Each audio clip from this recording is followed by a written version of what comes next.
in our offense. Tell the tackle to take the defensive end if he's over him. If he's not, to drive down on the first man who is inside. Fullback, we tell him to take the first man outside the offensive tackle. No one shows. He goes right by them and steals inside. If the YN has the linebacker taken out, he cuts inside. If the YN has the linebacker in, he comes all the way around. If you look at this play, what we're trying to get is a seal here and a seal here, and try to run this play in the alley.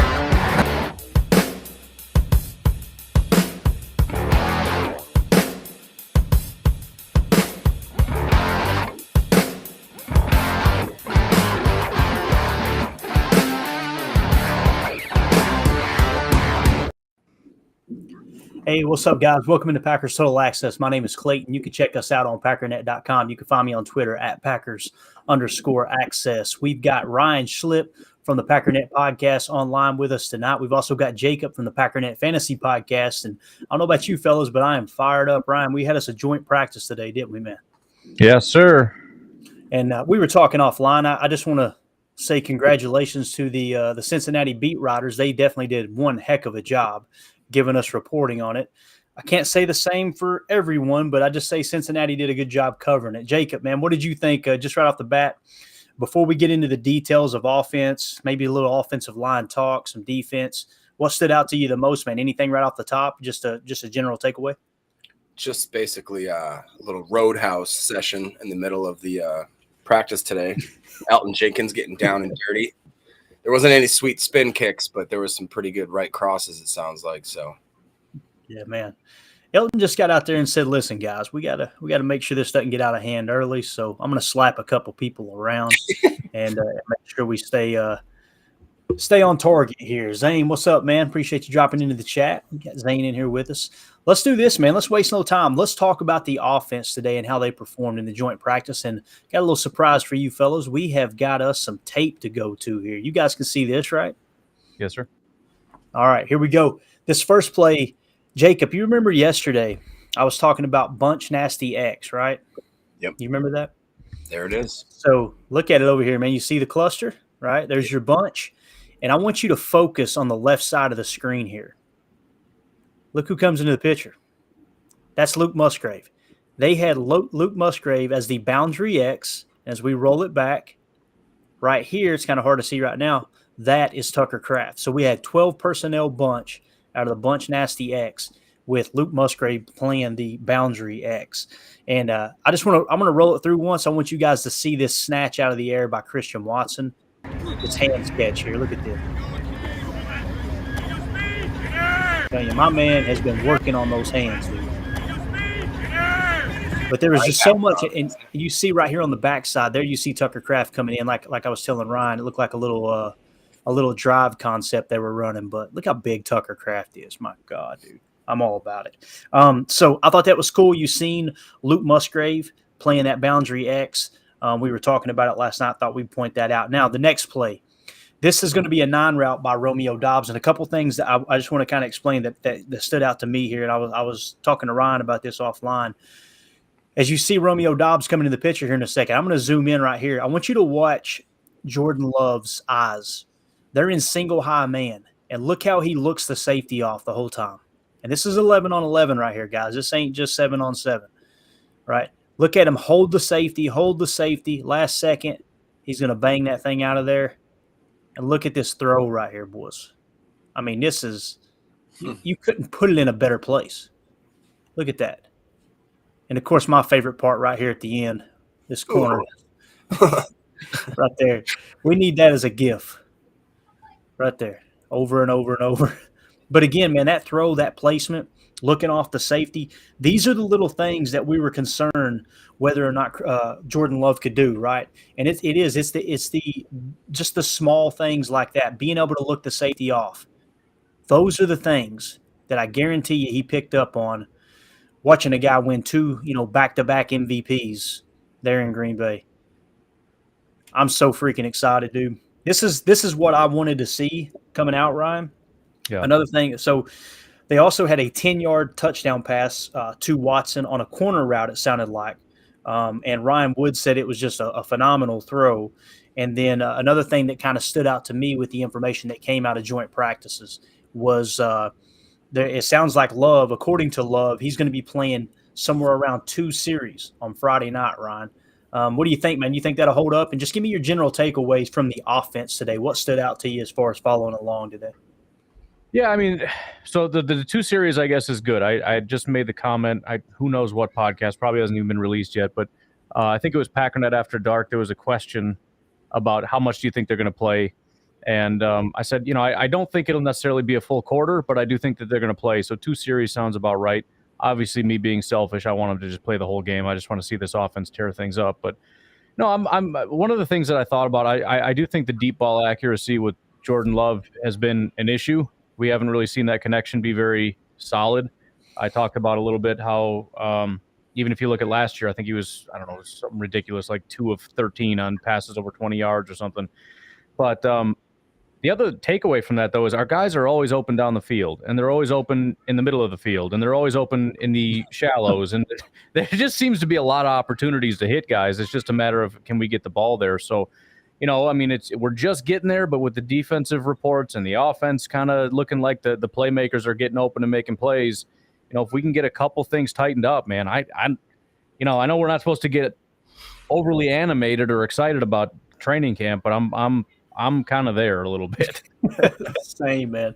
Never been this excited about a practice for sure. Right. So Pro in the chat said Musgrave is going to stretch the field so much, leaving splash plays for Reed, Dobbs, or Watson. It's funny you mentioned that, So Pro, because when me and Ryan were chatting offline, we were like, okay, a linebacker got matched up on Christian Watson. How did that happen? Well, they were in 12 personnel. In 12 personnel, that triggered their base formation. Then you flex one of those tight ends, one of those 2 tight ends out to that boundary X, and you look up and go, okay, you got to make a decision here. You going to put a corner on Luke Musgrave on the boundary, or are you going to keep the corner inside on Watson? They chose to keep it in on Watson. Love recognized it. What did he do? He went to Watson across the middle and just burnt the linebacker up. Jacob, what stood out to you, man, on the offensive side of the ball today, bub? Yeah, I mean, a couple different things, like a couple catches by Musgrave looked really good. You can see his speed, the way that he's very fluid when he catches the ball. He's good at turning upfield. But I also saw that from Tucker Kraft a couple times, which I know Ryan doesn't think that Tucker Kraft looks that good. To be honest, I haven't seen it either. But today, at least, it sounds like he's been making steps. I know that we saw a couple of different catches in practices prior where he started to kind of peek his head out of the sand and be like, hey, I'm Tucker Kraft, super cool dude. So now it's good to see them taking steps, and it seems like the offense, they trust them a lot. And I'm getting more and more comfortable with saying that Musgrave and Kraft are going to get, I would say, equal, if not more time than DeGuara, because I mean, I know they listed DeGuara as the quote unquote fullback, but There you go. I mean, and if that's the case too, I'm a little bit excited about that, to be honest, because DeGuara was back today, just so everybody knows that. He was out for just a limited amount of time. Bakhtiari was in and out of practice, according to, I think, Pelissero or somebody else said that he was kind of in and out. One thing I did think was notable was that there was apparently a decent amount of drops again. And it seems to be a reoccurring issue that the wide receivers and the young tight ends do not like a ton of drops, but enough where it makes Love's stat line not look as good as Love's stat line should look, which is helping him in the way that they should in that aspect. And then I believe was that pass to that 9 route to Dobbs, is that the 51-yarder? Yeah. Okay. And then after that or whatever, Sam Monson, who I like Sam, but he can be a snarky, every now and then. He seems like I'd love to have a beer with, like, he's, those guys you'd want to sit down and just, you seem like they'd be cool and talk to. He seems like he'd be one of those guys. But he said that he made a tweet right afterwards that said Romeo Dobbs, he said the Romeo. Let me see if I can say it. The Romeo Dobbs. I can't do it. You can't do it. Nobody can. He said the Romeo Dobbs thing is a real deal, not just in their own camp. Now he's doing it to other teams. So something along those lines. Let's go. I like it. And one thing that was cool, I tried to catch up watching as much video content because I learned better watching the actual plays. So I watched Boz. I watched like Sideline Scoop.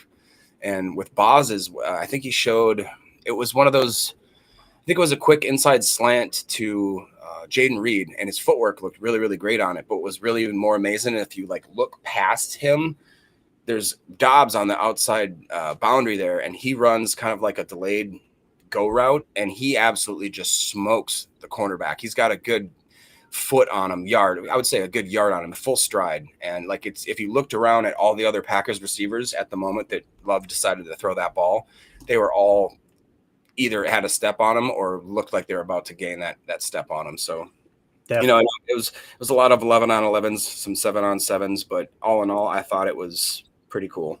Good day. Yeah. No doubt. And I believe Love finished 5 for 8 with 2 touchdowns and 1 interception in the red zone. And I love that they pointed out the 1 interception was actually on a screen pass, which I'm not concerned about at all. So That's they said it was a bubble screen that he audibled into, though, which is a little bit. Mm-hmm. Well, somebody else had said, I don't remember who it was. It might have been one of the PFF guys or whatever, but he had mentioned that he believed that there was a missed block because he said that shouldn't have been on the quarterback. Or Right. I didn't quite understand it, but it was something to the effect of that. That's That right. generally is not the quarterback's fault. I think it was Mike Hilton. I tried to look at some Cincinnati coverage too to see their spin on it, and it was like Mike Hilton doing Mike Hilton things. I've never heard of Mike Hilton, but apparently he does Mike Hilton type He things. does, Hey, that's- there you that's go. what he does. So Zane in the chat said, is our game going to be live? To the best of my understanding, I think I heard that it's going to be live on NFL Network. I could be wrong, but I think that's what I heard. Regardless, though, I'm sure you'll be able to find a stream somewhere. Go ahead, Jacob. would you get that? So I'm dipping my toe in the water if I want to pay YouTube any money for the don't they have game, or what do you call it? Not Game Pass. Sunday Ticket. Sunday Ticket, yeah. Would you get your preseason games? Is that included in that as well? I don't think so. I think that's a part of Really? NFL Plus. Oh my Yeah. god! How many subscriptions do I need to have? Hey, man. Welcome to 2023, baby. They're going to milk you for all you got. That's the way it works. Let's see here. Let's move on to offensive line talk. Y'all cool with that? Yep, sure. I know it got a little chippy out there today, fellas. That's what it sounded like anyway, right? I know Ryan is actually in this in this live stream under the name Elton's Fist of Rage. And, so let's just kind of start out there, man. It sounded like a fight broke out once. Everybody got calmed down. Next thing you know, Elton was starting another fight. And I'm going to say it like that. I want us to have a little bit of bully in us. I really do. But we've actually got live footage of Elton during that fight. Here we go. Roadhouse. There it is. So other than the fight breaking out, the thing that stood out to me about the offensive line, guys, was, I mean, when you seen Jordan Love even at 11-on-11, they're getting the ball out quick. It's like I was telling you, Ryan, offline, man. I don't think they're gonna worry about making him sit in the pocket for 3, 4, 5 seconds. It's, hey, look, 3-step drop, get the ball out, man. That's really exciting to me. Are you feeling any better about this offensive line as we move forward? I know the snaps have been an issue, but just test your pulse real quick on the offensive line. Where are you at right now, man? I mean, assuming those 5 guys that I expect to be the 5 guys, I'm happy about it because usually there's a ton of rotation. We're switching, and you don't know until week 1 who our offensive line is. I want 5 guys to be in those positions all training camp so that they're ready to go, and I want that to carry all through the season because there's just too much shuffling going on. We got good football players at all 5 spots, and there's some issues. There's a couple bad snaps or whatever, but I just think that this is our best 5. I think it's a very good 5, and assuming it stays as it is, I'm really excited about it. Definitely. What about you, Jacob? How you feeling about the O-line, man? O-line I feel great about. Like you said, I'm just excited they're getting after it and that they're getting mean, turning into a couple brawlers and maulers. Specifically, it sounds like that Jenkins dropped Pratt on like either a crack block or something like that. Pratt got back up after like gathering himself, and he swung on Elton, and they kind of started that whole scuffle. They broke him up. And I honestly, like, I'm cool with that. It sounds like the second one, though, that that Elton straight up, from my notes, just kind of didn't want to listen to it from, I believe it was DJ Reader or something like that, and then just clubbed him. That's one of those. Then he got walked off the field by Butkus. Like, all right, buddy, all right. Yeah, it's one of those things where you're still fuming from the first one, and somebody just looks at you wrong, and you just swing at them. It's not even the same guy. It's like, oh, Right. Yeah, same look I get when I forget to take the trash out down here. Mandy shoots me that look across the living room like, dude, you better clean it up. You have no idea. Knucklehead in the chat says Elton Jenkins is a dog like Big Dog, man. Hey, You need those big hog mollies up front, man. You need those guys. We talked about it last night, Ryan. Somebody asked a question, and I geeked out over it. I absolutely love the question. It said, who would you have get off the bus first? Who's that guy on the field or on the team? And who I said was actually I actually mentioned our boy, Caleb Jones, right? Yeah. That's who I would have get off the bus first. But Elton's probably not a bad one. That's for sure. Elton is a dog.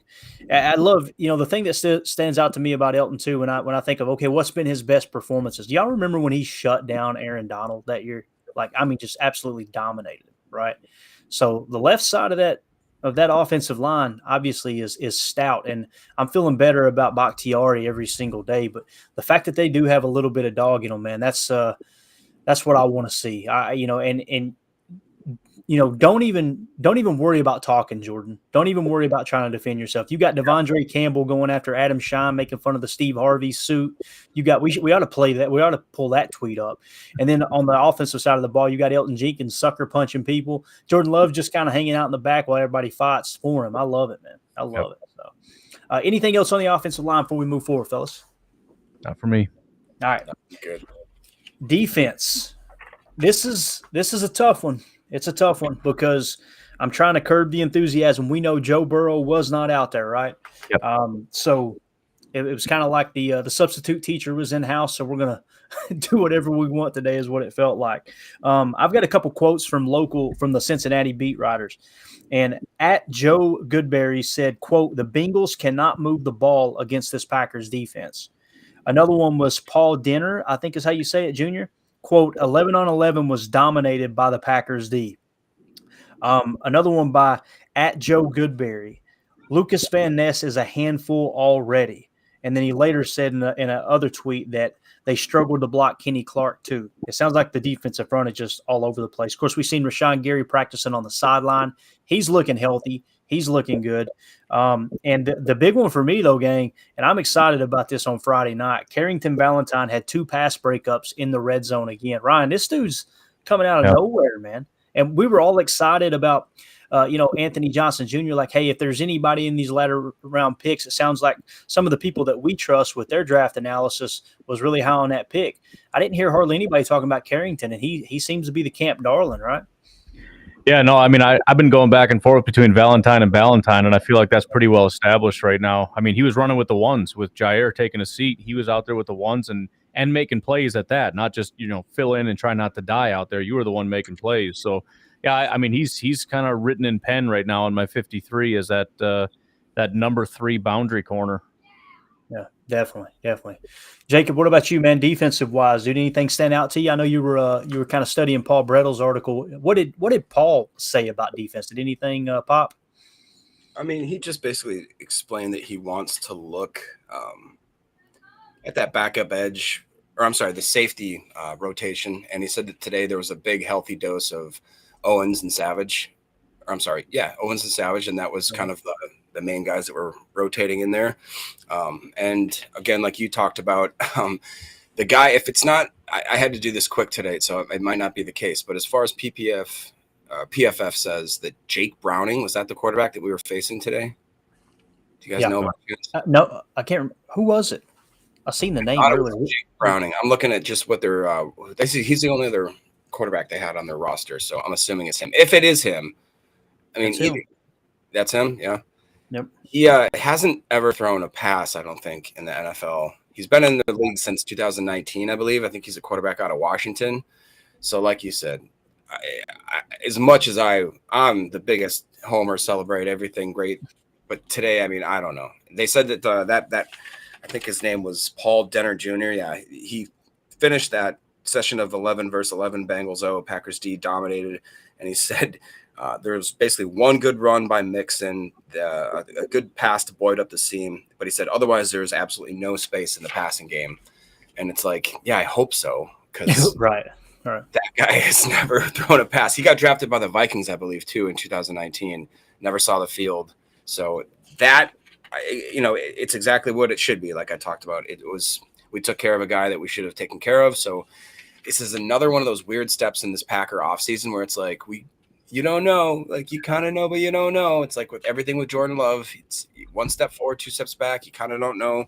The only other thing that I thought was highlighted, that I'll highlight that was noteworthy, obviously Rashawn didn't play today, but he was practicing on the sideline. Wes Hodkowitz had a quote. He said that while the whole 11-on-11s were going on, the 7 versus 7s, he said he estimates that Gary may have ran 6 to 7 miles doing gassers, just watching. I equate it as to, like, have you ever left your dog in like a fenced in area and like you go outside for a while and they just, as they watch you waiting for you to come back, they just pace back and forth and they're like, when are you coming? It's like Gary watching to wait if he can get back into the game. He's just like, let me in. I swear to God, if you open this gate, I'm coming in at you. Like, and I love that. Definitely. Philip in the chat says, Valentine is my guy. I hope he plays to his ability. And I didn't know this. This is good information here. SoPro said Mel Kiper said during the draft that he expected Valentine to be gone by the 4th. So obviously great value there with that draft pick. Philip in the chat asked about TJ Slaton. He said, how did TJ Slaton do today, or how is he progressing? I did hear someone asked one of the Cincy beat writers, hey, how did Devontae Wyatt look? And he basically made it sound as if they hadn't heard his name all day long, you know. TJ Slaton, did you guys hear anything on him, Ryan? No. Neither, which that's probably a good thing, because that nose tackle, you just want him standing in the middle and taking up space, occupying two gaps, that type of thing. And, you know, I don't even know if they had Mixon out there or not, but, yeah, we probably need to dig a little deeper into that. Let's see here. Else in the chat. Back go. Elton. I love it, dude. Elton punches anything that resembles a like button. Hey, Daniel, send a little Morse code there saying, listen, hit that like button, fellas. Hit subscribe for us if you don't mind. Jacob, what else you got in your notes there, big dog? No, it's just the Paul Brettel from dairylandexpress.com. Check him out. He's great. He did talk about going into Friday and going basically into the practices, what his main takeaways and what his battles that he's going to be looking at will be. I think a lot of them are pretty obvious. One of them would be, I shouldn't say obvious. One of them that I think is really, really intriguing is the interior defensive line. Like we've talked about Devontae Wyatt, obviously we have Kenny, but the Carl Brooks and the Wooden hype, like we have to see if that's real. Again, we've been going against the same group of people, the same restrictions, the same, you know, it's very patty cake when you're going against guys that you go to the locker room together and then you leave the place. It's not like actual battle. So to see that kind of, if that's real, if that hype is real, I really want to see that. And they're probably going to get a lot of playing time, I would imagine. And then the right tackle to center battle, because the only reason he says battle is whether or not basically what position is Zach Tom going to play and which other pieces fall as they do and all that kind of stuff. Like you talked about Jordan Love, it sounded like Matt LaFleur said he's not quite sure how much he's going to play, but he's probably going to play. Is that kind of the gist of it? I don't know, Ryan. What do you think? Yeah, that was the last that I saw is they're leaning toward he's going to play. But, yeah, I don't know how solidified that got. So you'd assume that means that if he's going to play any snaps, whatever the snaps are, that he'd basically have the quote-unquote number one offensive line in front of him. So I'm interested to see what that offensive line looks like. I would assume they're not going to play Bakhtiari no matter what the situation is. That would be my thought. But if that's the case, then do they just slide Yash to left tackle? Do they that's another interesting. That's a great question.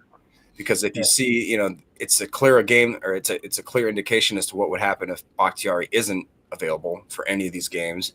So that's a question I want answered. And then he also talked about the third running back, which we've went into, and again, safety. But what I'd add into that is I'm really excited to look at the backup edge situation now that Gary is showing signs that he's ready to go. I hate to say it, but if Brenton Cox Jr. doesn't make this team, I don't know, man. He'll be in the practice squad. He'll be all right. All right. Well, and then otherwise it'd be the wide receivers 6 and or 7. Who knows what's going to happen there. So, yeah, there's a lot of interesting things that are going on, and it feels like it's moving at a snail's pace, but at the same time, like way faster than we can actually cover. Because each day it's just a lot of it's like a dog's life. Every day is like 7 days kind of thing. I know exactly what you're saying. Jeff in the chat says, I'm having this reoccurring nightmare that Green Bay would not keep Tyler Goodson on the 53-man roster and instead keep Patrick Taylor. Kyle Shanahan will pick up Goodson and make him a stud reserve. anybody that they put in that backfield in San Francisco seems to pop, man. It always blows my mind. Which have they got what are they doing with Trey Lance? I got to ask you, Ryan. Like, that's a freaking debacle out there with that. I mean, I know they've got too many quarterbacks is better than not enough, right? But I don't think they consider Trey Lance as a legit option, man. I have to assume they're hanging on for dear life, just hoping that somebody at some point he turns a corner, but it doesn't sound like that's happening. I think, that Shanahan was real excited about him. I still remember when they were talking about, he was on the flight back, and immediately he's got his pen and paper and he's drawing up all the stuff you can do with a quarterback like that with his athleticism. But I think the overlooked aspect is the dude can't throw a football, Yeah, you can do cool, like Shanahan, I'm sure could do some wizardry with a quarterback like that as far as his mobility, but he is just an absolute disaster of a actual quarterback in terms of throwing the football. Definitely. Jacob, what do you think, man? Our quarterback position, I don't know, man. I'm feeling pretty good about it now, man. You see out there in San Francisco, especially with Brock Purdy, like for everybody to just pretend like Brock Purdy's arm is going to be perfectly fine. I know that's the reports right now, but dude, if he goes down, who else have they got out there? Is it Sam Darnold? Am I thinking right? Darnold, yeah. Yep. Sam Darnold. Scoff at Sam Darnold. Scoff. I don't like Sam Darnold. I know this. They ain't got no Magoo. Hey, sure ain't got no Magoo. According to, I think it was Ryan Wood who said that he had maybe the best pass of the whole day. Yeah, that's comforting. I was going to say that kind of. Yeah. All right. Jeff in the chat says, with how many edge players we have, is there any chance that Preston Smith or JJ Enagbare would be traded? I am not hoping this happens. Just wondering your thoughts. I don't, man. I don't. That edge position is one of those positions I feel like, Ryan, it's a premier position. It's that tier 1 of importance. You can never have too many edge defenders, right? If we have 5 premier pass rushers, that's the best possible thing. Aside from Jordan Love being great, I don't know that there's a better thing than 5 elite pass rushers that you can just keep revolving over and over and over again, and you got pressure nonstop. Plus guys that can go on the inside. I mean, if you start getting to 6, 7, 8, 9, yeah, okay, we'll start talking about trading some of these guys away or something. But no, there's no way. Preston, I think Preston will. I'm leaning toward. I think that dude might retire here, which will be pretty cool. And JJ's just getting started. Definitely. I have to point this out because maybe you guys can confirm it, since we're talking about other quarterbacks too on other teams, right? This guy Smitty, right, on or maybe it's a female, I don't know, on Twitter said, we cannot, in all caps, believe Justin Fields has already thrown 21 interceptions in training camp. That's what happens when you have a running back at quarterback. And then the next person said, Justin Fields has been throwing interceptions in practice and no one mentioned it on Twitter. Like, is that true, Ryan? Or do you have a tally going in there next to the wedding photo? I saw that and I was like, that's way more than I thought. I figured he was probably at like 12, 13 or something, which is still astronomical. I dug as hard as I possibly could. I couldn't find that anywhere. I looked for his quotes, everything. I actually went to Eberflus's press conference. He didn't say anything according to what that quote said. So I do think that that's fake. But you're right about the second part. This dude has thrown a ton of interceptions. I like 2 weeks ago, Russell Wilson was getting busted out for throwing 5 picks. Justin Fields in the last 4 days had thrown 6. Dang. So I've been tweeting that stuff out there, again, just trying to get them to say hey, why don't you talk about the interceptions? How many has it been? They're like, oh, nobody knows the number. I'm like, you're so full of crap. They know the number. You're just not saying what it is. But I would be willing to bet he's in the double digits already. So and that's the thing. They're trashing our quarterback 24/7. So people can piss and moan about minding your own business. No. I'm going to go back to every single day. I'm going to count every single interception, and I'm going to keep a tally, and I'm going to throw it in your face every single time you talk about an overthrow where Jordan Love overthrows a pass by this much. I'm going to show that your guy has 12 interceptions, probably more than everybody else in the entire NFL right now. So I don't think it's 21, but he has thrown a massive amount of interceptions. Okay, Ryan, you got to clean it up. First of all, it's a lie that they don't know how many interceptions they have. 100%. I tuned in to ESPN this morning at 4:30 when I turned on. Every morning when I get to work, the first thing I do is I turn on the TV and I blast ESPN, even though it sucks. But I just want that noise with sports on. And this morning I laughed because I turned it on, and as like the fuzz, or like as it got clear, it was like Baker Mayfield's thrown 9 interceptions in practice so far, blah, blah, blah, blah. So if they're tallying Baker Mayfield's receptions in Tampa, somebody knows in Chicago. Right. Yeah, everything's being tallied. And by the way, they know every single they made highlight reels of every incomplete pass of Jordan Love. And you don't know how many interceptions your guy's thrown. You're so full of crap. You know exactly. And then the other thing that annoys me, as soon as he throws a pick, at least Packer fans are somewhat rational. Like he throws a pick and it's like, oh crap, man. That's not super great. But when they throw a pick, it's like, dude, this defense, bro, that undrafted free agent, he's gonna be so good. Like, you guys are such idiots, man. That guy sucks. You have the 32nd ranked defense in football, and this guy's not even going to start on that 32nd ranked defense in football, and he just picked off your quarterback for like the second time today. So no, this has nothing to do with how great your defense is, you morons. I think I found it. I finally found it. All right, Jacob, say something funny, dude. I gotta get this in here for us. I found the interception from I guess it was yesterday, maybe. Go ahead. One thing that I did want to actually comment on give me a second now is the fact that Van Ness apparently, I can't remember who it was that tweeted it, but it said Van Ness beat Carmen inside again. Yeah. Like, apparently he was just ruining this dude all day. So we just have too many little pieces. Oh, here we go. Let me find it here. I just added it to the list here. Let's see if we could snake it down. I may have to refresh here. Jeff Machete says, are the Bears about to join the Big Ten? Probably. Spanked every year. All right, here you go. Look at this. It's kind of far away. I don't have it in my program where I can zoom in, but let's see it here. Look at this. 3-step drop. Let it roll. There you go. Let's watch it again, shall we? Is it skipping on you guys? It's not even playing for me. It's not playing. It's just frozen. For real? It's playing like crazy on mine. I need to get on the screen Castify. I'll take care of that here in a second. But it's it's a pretty one. I'll say that. Let's see. The 51-yarder to Dobbs? What's that? Is that the 51-yarder to Dobbs? No, let me try to reshare it. I'm trying to get to Twitter. Let's see here. Tell me if you see Twitter now. Do you see that? Yep. All right. Tell me if it plays. There we go. All right. Watch this right here. Look at this. Beautiful drop. Great mechanics. It's kind of far away, I know. But watch it roll here. Look at this. He's got his guy beat. Why are you hanging it up there? My favorite thing about that pick and that video, there was some people were saying, oh, great throw by Jordan Love, that big touchdown throw, right? And some Bears radio guy comes on and he's like, every quarterback in the NFL can make that throw. And some Packers guy posted this video and said, apparently yours can't. Gold. Absolute gold. I love it, dude. They make it so easy. Somebody was messaging me earlier in the DMs, and they were sending video after video of Justin Fields' horrible throws, and he was like, and the Bears. I'm the guy. You need to send that to me. And the Bears fans, I mean, every single time the Bears fans were just, like making excuses, just absolute denial. All right, let's get back to the chat here, boys. We've gawked over the picks in Chicago long enough. Let's see here. We have Philip in the chat said, no, keep all 4 edge guys.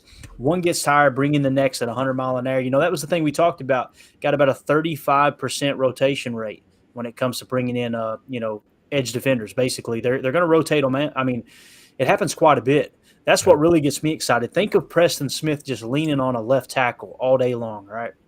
And then all of a sudden he needs a breather, and you bring in Lucas Van Ness to just smack him right in the mouth. That's what you're looking for, right? I mean, it's similar to what we got with Aaron Jones and A.J. Dillon. Aaron Jones is just grinding people, and the defense is getting tired, and then you get more or less a fresh A.J. Dillon just beating you over the head, and the defense just gassed. So, yeah, it's kind of the same concept from the other side. These tackles are going to be gassed. Our guys are going to be fresh.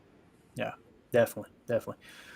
Philip in the chat says that's how the great Ravens defense did it with their backups were good. I mean, it's important to have those rotational guys for sure. That was Zadarius when we got him. He was a backup. I was going to say, Ravens and the Steelers, they seem like they have a constant rotation going at that edge. Yep. Yeah. And they have since the 90s, man. Since the 90s. Crazy. They've had good defenses since the 90s, too. Yeah, absolutely. All right, we got a caller on the line. We got Tim in Green Bay. Tim, how you doing, Bubba? Fellas, how's it going? Doing up, good, Tim? man. We're just sitting here, just gawking over practice and Justin Fields' interceptions, buddy. What are you into? I'm looking at my notes. Is this true? 21? Did we say 21 picks?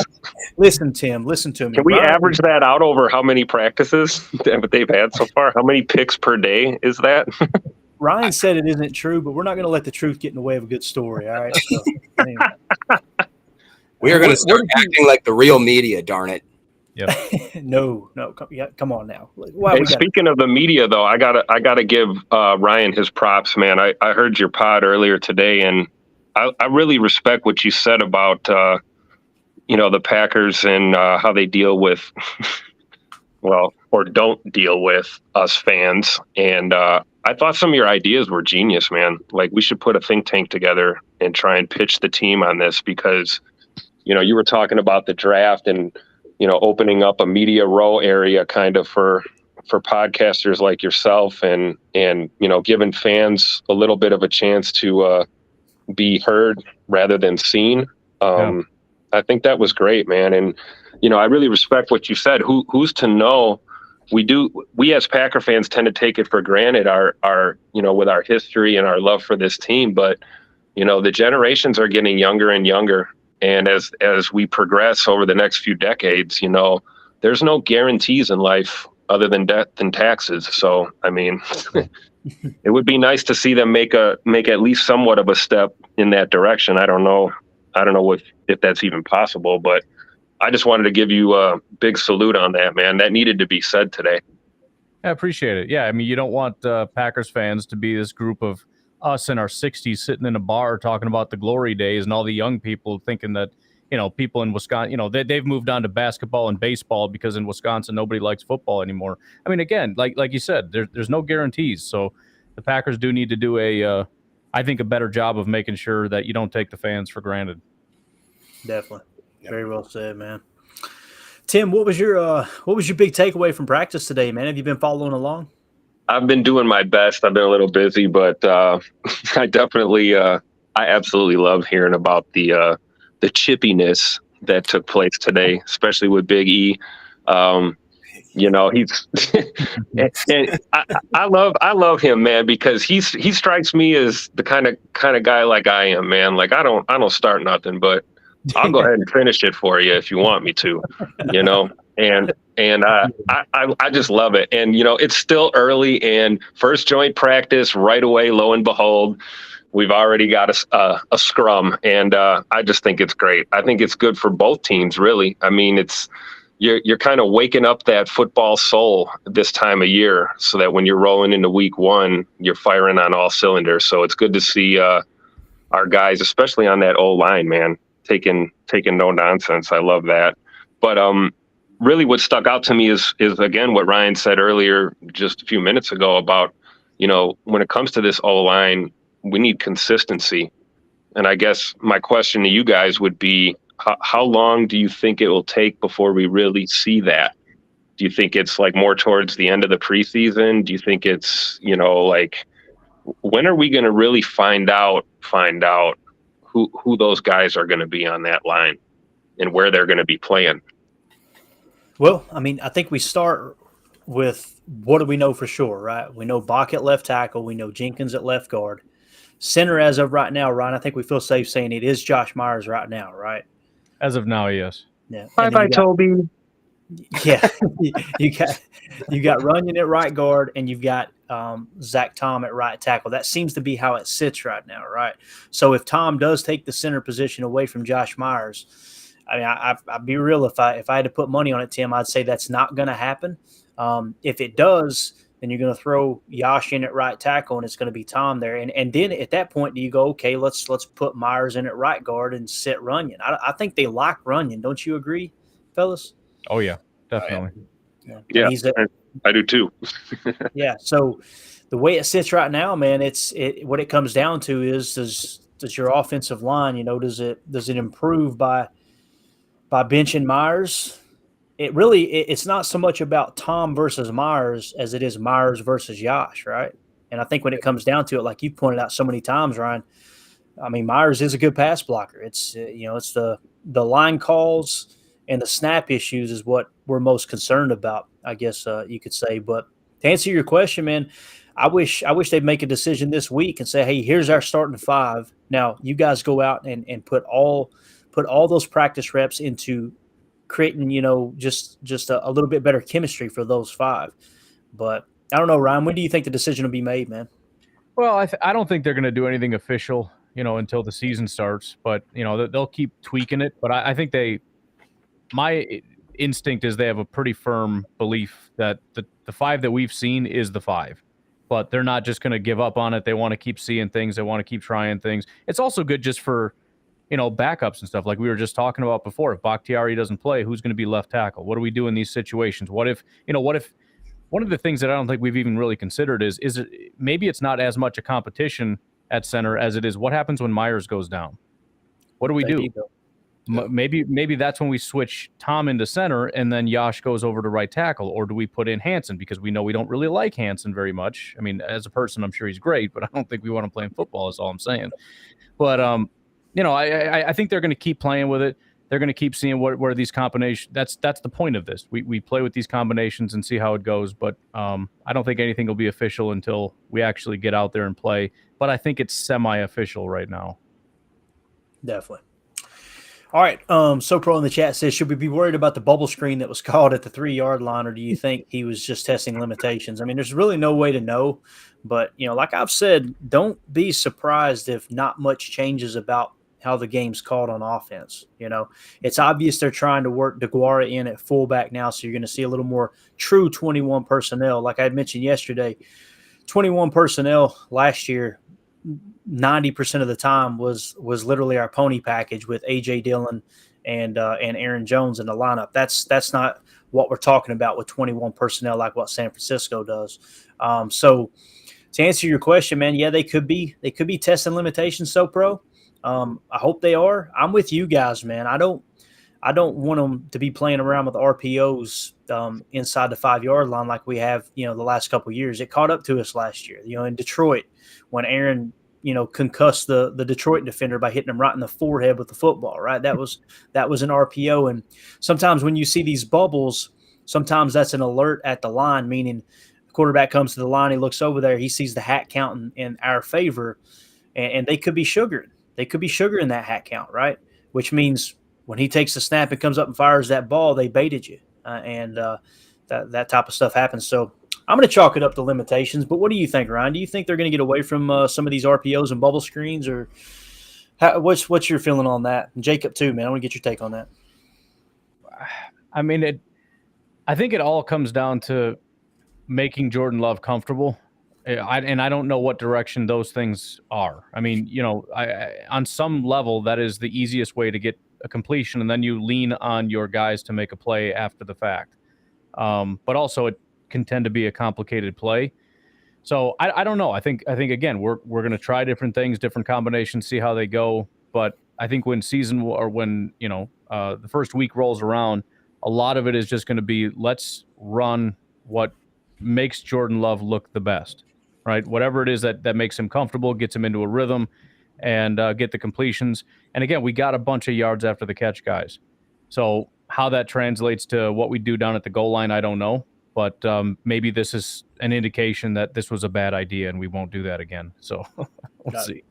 Jacob, what about you, buddy? You liking these RPOs and these bubbles inside the 5, man? I just think it's like Ryan said, it's more situationally. Like maybe don't try them in stupid situations. It sounded like too that I don't know if I'm maybe reading too much into some certain tweets that I read, but it's X's that I'm never going to use that. It sounded like that it looked very telegraphed, and that this Mike Hilton jumped it before it even really fully developed. So like maybe it was a trying to work a play that the guys weren't very comfortable in, and they just, like I said, telegraphed it to the point where the corners were like, "Oh, this is about to happen. Let me jump it quick." I've read a comment in the comment section that's like, the reason that we do this is for preseason and for practice to get all these bugs out. We're kind of throwing balls we would not throw. Aaron Rodgers was notorious for that. You know what I mean? Yeah.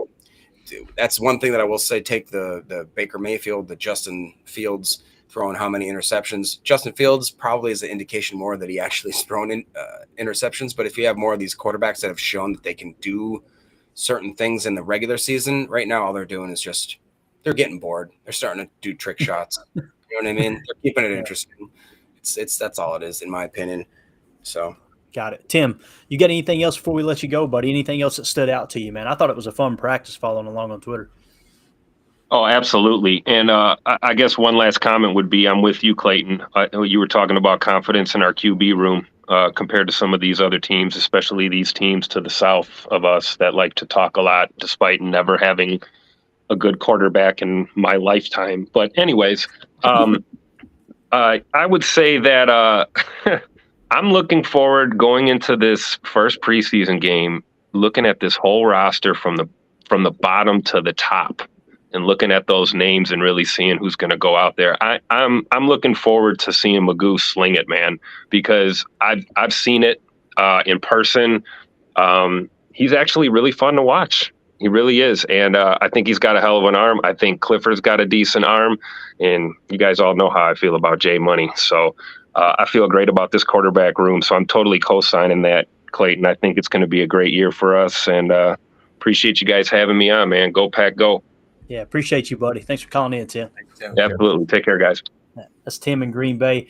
I mean, I gotta agree with him. I'm looking forward to watching Clifford. That's the one I'm looking forward to watching. And the fact that Jordan kind of spilled the beans and said he's probably going to play a couple series, that's just icing on the cake. But there's been a lot of buzz around Sean Clifford, especially with his 2-minute, ability to move the ball in 2-minute drills, things like that. We got some Bears fans been dropping in here lately, Ryan. This is kind of cool.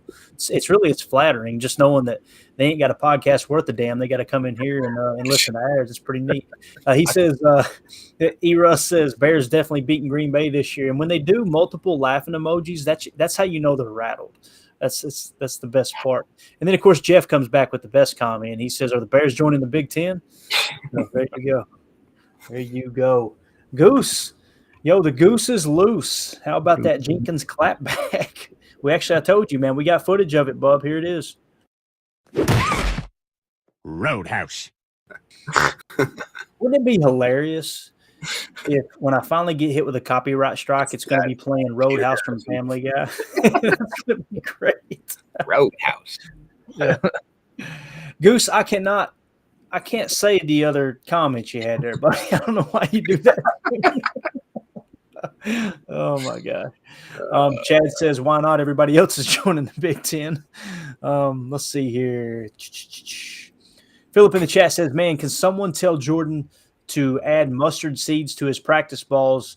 It'll help him build power to his arm without killing his accuracy. Deflate a ball, add the seeds, separate them equally, add air. I'm not sure what that is, Ryan. That sounds like a conspiracy there or something. Well, Voodoo witchcraft stuff right there. Yeah, I think you use that ball to hit those birds that are suspended in the air. I don't know if you've seen that, but that's what that's for. Gotcha. Got it. All right. We got Emilio in Tennessee on the line. Emilio, how you doing, bub? Emilio. Good, fellas. How are you? We're doing great, man. You been keeping up with this joint practice today? I didn't. I was just trying to chime in there just to see what you guys were talking about because I've been busy all day. Gotcha. What was your takeaway from practice, man? If you followed along any at all, I know it seemed like Jordan had a pretty good day. We showed a couple clips, him hitting Christian Watson, hitting Romeo Dobbs. We're seeing Luke Musgrave flexed out at the boundary. Pretty exciting stuff. What do you want to talk about, man? What are you excited about? I'm definitely excited about that. I am excited to see what kind of happens with the run game once we actually get into the game. I know we're not going to be running it forever, but I was itching when I saw that I formation in practice on family night. But then just seeing, how their rookies are going to kind of compare to ours, but they got Miles Murphy over there on the edge and kind of see what, Lucas Van Ness and him are, doing, compared to each other. And when I was listening to one of your pods the other day, Clayton, I was just thinking about when Vince Lombardi's talking, what is going to be our lead play in the offense sort of thing? Where are we going to drive from moving forward with this young team? That's about it. Got you, man. Cool.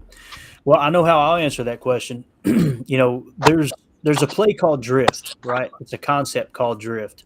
And it's essentially a play action boot where you have kind of like what we showed earlier, Ryan, and you've seen it all camp, where you've got kind of a high-low read and it's more of a drive concept coming across the field. Typically you got a climb or a crosser, and you got an underneath safety valve, and you got to drag off the backside. So you're attacking 3 levels of the field. Now, sometimes what they'll do on the play side, on the boot side, is they'll have a deep comeback, right? They'll get the corner to commit, and then you've got 3 windows to throw the ball in on that side of the field that you're boot actioning to. Now, sometimes they'll just send that guy on a 9 route and stretch the field. You come out of the boot. If the 9's there, plant your feet, let that thing roll. But to answer your question, it's going to be some kind of a drift concept similar to that. I think you're going to see a lot of play action boot, Ryan. What do you think, man? I think Jordan's going to surprise people with his legs. I really believe that.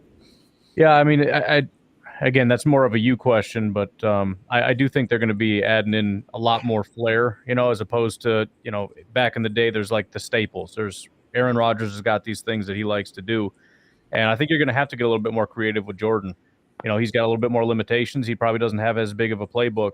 So, yeah, you start using some of those things, and you start leaning a little bit more on Matt LaFleur to make sure that guys are getting open, and Rodgers. And Jordan's got some open guys to throw to. How exactly that looks, I don't know. But I do think that's the emphasis, is rather than putting the team on Rodgers, it's going to be Matt LaFleur and the rest of these guys saying, we got to make this a little bit more easy for our quarterback. Right. Got it. Jacob, what do you think, bub? I'm sorry. I'm just a little distracted. I can't help but read the comments while you guys. I know you're the worst at it. I'm trying so hard, but this one, Heretical Games, says, doesn't Ryan want us to be more like Bears fans? So I'm just going to delusionally all in on everyone. Jonathan Garvin's going to walk onto the field in week 2 after a new contract and get 4 sacks. Yeah, almighty. Emilio, I can't this stop. thing's off the rails, dude. What else you got for us, man? Not much, fellas. Just glad to check in and glad that it's coming around, and Friday's 2 away. It's coming. Yeah, 2 more sleeps, baby. 2 more sleeps. Hey, make sure you call in Friday night, man. We want to get your take on the game on the post game show. All right. Definitely appreciate it, fellas. All right, man. Have a good night, bub. Yeah, you too. All right. That was Emilio in Tennessee. Love that guy, Ryan. He got on here the other night, man. He started talking some X's and O's, dude. He was talking, calling out running back signals, and oh man, I was fired up. I'm like, I feel like I'm boring people with this chalk talk sometimes, but it's nice to get people in that geek out over that stuff too. Jeff in the chat says, "What is Jonathan Owens bringing to the table that now has him with the ones?" Ryan, this is my question for you, man. I kind of feel like Rudy Ford's a lock for that top safety spot. Maybe this is their way of saying, hey, look, let's give Owens the better look. Let's sit Ford, back in the shadows a little bit. We know what he can do. Do you think there's some of that going on, or do you think it could be Jonathan Owens and Darnell Savage?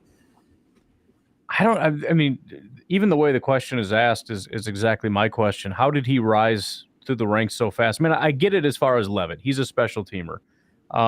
So it's kind of, there aren't a ton of great options, but I mean, he is the very clear, and part of my skepticism is because the guy just really was not very good last year, but we've seen this before. Guys come up, they're free agents. They didn't necessarily have great past careers, and they kind of thrive. So I wouldn't put it past, maybe he is walking past Rudy Ford a little bit. It could be what you were saying. They're just giving him a legit shot at the ones to see if he's that guy. We do need to find a backup safety that can come in the case of injury, not just a special teamer back there. But I mean, he is far and away the very clear number 3, and I think there is a legit chance that they might be looking at him to possibly usurp Rudy Ford. Got it. And this kind of goes hand in hand with it right here. John Benson, thank you so much for the super chat, man. We really appreciate it. He said, love this pod. Thanks for all you do. How you feel about the safety room? The comp is cool. I'm sure he means competition's cool. It brings the best players out. But the best player might not have the talent to hold down the back end. Thoughts? Yeah, man, it's that's definitely the way that they approached it, right, Jacob? They looked at the offseason and said, you know what? You lock Savage in on that 5th-year option, and you go, let's bring several people in, let's scatter shot a bit and create a little bit of a competition. That's what you're getting. Whether we have a decent safety room or not this year, John, one thing's for sure, you're going to get the best out of all of these players because they're playing for their football life, every one of them. Like Andy Herman pointed out on the pod one day, we had him on as a guest, and he said that Dallin Levitt, of all the safeties they signed this year, outside of, obviously Darnell Savage, the one that had the most guaranteed money when they signed was Dallin Levitt. And I was like, whoa. Now, obviously he's a special teams contributor and he's not really in the talk for starting safety, but it just kind of shows you that the way that they brung these guys in, anybody's expendable. Anybody could get cut. And I think competition's huge. If it were me right now, as bad as I hate to say it, I personally would like to see Rudy Ford and Darnell Savage. Now, Jonathan Owens, we see him in preseason and he flashes. We can't be above sitting Savage just because of the salary cap hit, right, Jacob? So what do you think, man? What do you think about the safety room, Jacob? Yeah, I mean, it's like I said today, it looked like a lot of Owens with Savage. But like you said, I really do – I think that Ford deserves the first shot, maybe with Savage, obviously because we're paying him the money. But, was it Tavarius Moore, Anthony Johnson Jr.? We're going to see a lot of those guys, I think, in preseason week 1, week 2, which maybe allows them to shine a little bit. But it's good to, like you said, take a scatter shot, see if these guys really want to fight to get that position. And, I mean, do we typically keep 4 to 5 safeties? Is it 5 a stretch? Is it usually 4? I'm trying to think, what did we keep last year, Ryan? Do you remember? Mandy made me take the board down, dude. She scolded me right in front of everybody to get the board down. But what would you say, Jacob? How many? Do you know? I thought it was, I want to say 5, but don't quote me on that. I would say that the Levitt situation throws a whole wrench into this. It really does. It's like Bisaccia is such, that's his guy. And if he's getting paid, like you said, that money, I mean, I just, for the life of me, I would think that if we have to keep 5, that's the reason, which then maybe does that lean into an offensive line spot, a D-line spot, one of the edge, or one of the wide receivers. So it's a give and take. It's interesting. I did see another comment about any status on Brenton Cox Jr. And honestly, like I said, with all these different things going on with the safeties, with the wide receivers being so extended, with Gary coming back, I hate to say it, but I feel like we might not get that guy on the 53. But yeah, it's going to be tough, man. Like I talking about the other day, dude, it's the bottom half of this roster I would put up against anybody's, man. They seem to be pretty deep. Now, what can the starters do, right? That's what it's going to come down to for sure. I know Ryan and John, again, thank you so much for the super chat, buddy. We appreciate you supporting the stream, man. That means a lot to us. Ryan, dude, I don't know, man. when you look at kind of how this roster is completely constructed, it's kind of boom or bust. It doesn't really feel like anything in between. You still won't give a win prediction, will you, man? No, I'll try to figure out a way to come up with a number, but I can't bring myself to do that. I heard you chatting with Ramage. You're like, I'm not doing it. I'm not going to do it. And I get it. I completely understand. Like I said, I'm in that 6 to 10 range. I swear, man, I don't know if I'm just so starved for football or what, but the closer we get to the season, the closer I get to the 10 wins. I'm getting so excited. And again, Friday night, maybe that'll temper a little bit of that for sure. Man, we got some comedians in the chat tonight. My God. And I seen Janelle dropped in. Janelle, hey, better late than never. We appreciate you running through for sure. Let's see here. What else we got? Brad in here rallying the troops saying hit the likes. I like this one right here, Ryan. Daniel says, Fields is a passing magician. He's going to make Moore disappear. I love that. That cracked me up. Where would you rank DJ Moore? I know you listen to Chicago Sports Talk, and they make it sound as if this guy's a top 5 receiver. No. Where would you put him? Would you put him top 20, top 25, top 50 in the entire NFL? Where would you realistically rank DJ Moore? Top 32. Top 32? Yeah. All right. Got you. All right, cool. Top 32 when he has a decent quarterback. Like when he has Justin Fields, he might as well be Alan Lazard. Yeah. That could be. Good point. Jeff in the chat said, hope we flex Musgrave out in the red zone and let Jordan throw him a one-on-one jump ball. He's winning that. Yeah, man, he's got the body for it, that's for sure. I'm excited about the read option. I think people are sleeping on that. I think we're going to break that out a little bit. I was watching the Patriots game yesterday, Ryan, and Aaron faked that read option, I bet a half a dozen times in that game. And every time he's lunging toward the line like he's running with the football, it's like, bro, they know you're not going to run the ball. You let Jordan do that once or twice and watch those guys stay at home when they run that opposite direction inside zone. I think that's going to open a lot of things up for sure. Let's see if we got anything else here in the chat as we get ready to wrap up. You guys got any parting thoughts? And we're not going to focus on the chat once we make the decision, all right, that we're out of here. So, Jacob, any parting thoughts? No, I just love the tenacity. Matt LaFleur talked about the importance of a team building situation, traveling on the road for the first time, doing these practice situations, a chance to build camaraderie. What happens within the first joint practice? You get a fight. And then what was great, if you go back and you watch the coverage from the first scruff and scrumble, you'll watch that Aaron Jones had to get ripped away by it looked like Caleb Jones or something like that, because it looked like a grown man grabbing his son and just like pulling him to the back. And Jones, if you watch, just gets kind of like chucked around and he goes, all right. And then he shakes it off and he goes around the back other end and then starts another scuffle on the other side. And it's just like, that's great, man. They got the veterans involved. They got the young guys involved. It's not great.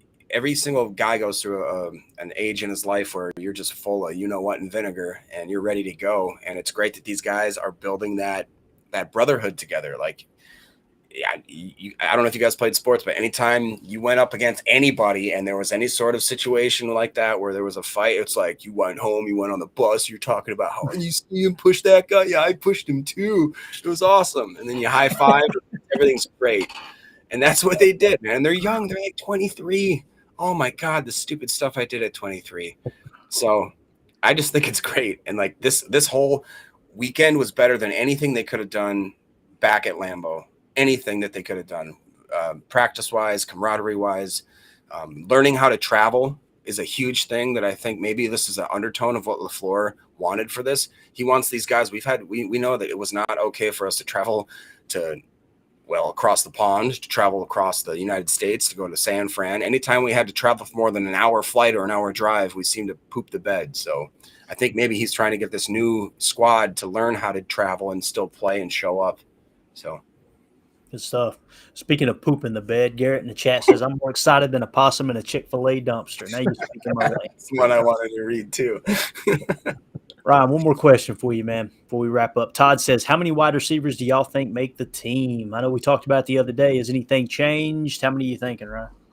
I got 6. I think 6 is a good number. I mean, we've got the guys on top that are the clear front runners, but I also think that we might need some extra bodies just to make sure, because we don't have a lot of experience. So I'm leaning 6 right now. Got it. Jacob, has yours changed at all? Just because of the fact that the edge situation and the safety situation are looking like we may carry more than we usually would, just because we either are so talented like at edge or we don't know at safety. Wide receiver, it seems like we'd be pretty solid with a group of 5 or 6. And then also, I don't quite want to. It's so early right now that I don't want to. Ryan's smart. He doesn't really put all those. I've already said like blanket statements for like the last 3 months. So that's gonna suck. Anyways, keeping receipts, but no, I'm excited. I'm just excited, and I'm not scared of being wrong this year, because we should have bold expectations. We should have stupid, ridiculous, over the top expectations, or we should have horrible, depressing, ground shakingly bad expectations, because anything's possible, and you can't be proven wrong at this point because you haven't opened up the cat in the box. I think Thomas Austin said some stupid crap like that once. I think he was drunk on water. It's that dang water.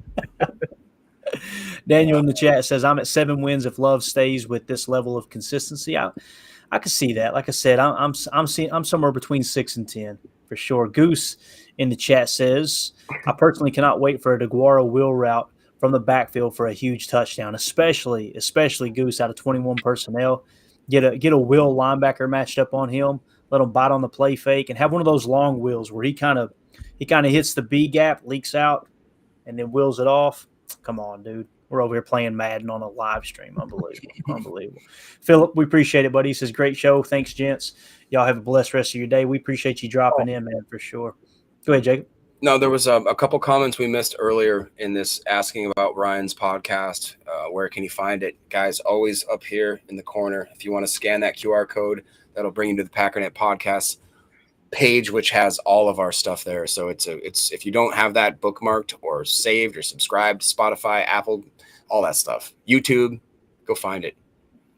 Definitely. Good stuff, man. Yeah, we got several QR code scans yesterday, and we appreciate you guys checking out the pod again. You got Ryan's Packernet podcast, the flagship podcast.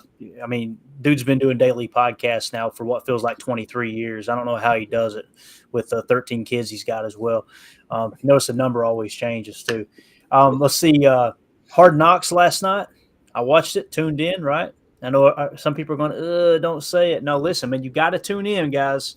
If you're going to keep your finger on the pulse for 65%. 65%.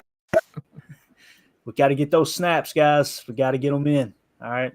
We're out of here. We appreciate everybody dropping through. Thank you for subbing. If you haven't subbed to the channel yet, hit that subscribe button. Like I said, QR code in the upper left. If you listen to podcasts on the go, check out the Packernet Podcast Network. Lots of good stuff. Like I said, Ryan's Packernet Podcast. You got Jacob's Packernet Fantasy Podcast. You got Jake Shavink with his Always Draft Season Podcast, and a bunch more, man. We appreciate everybody checking it out.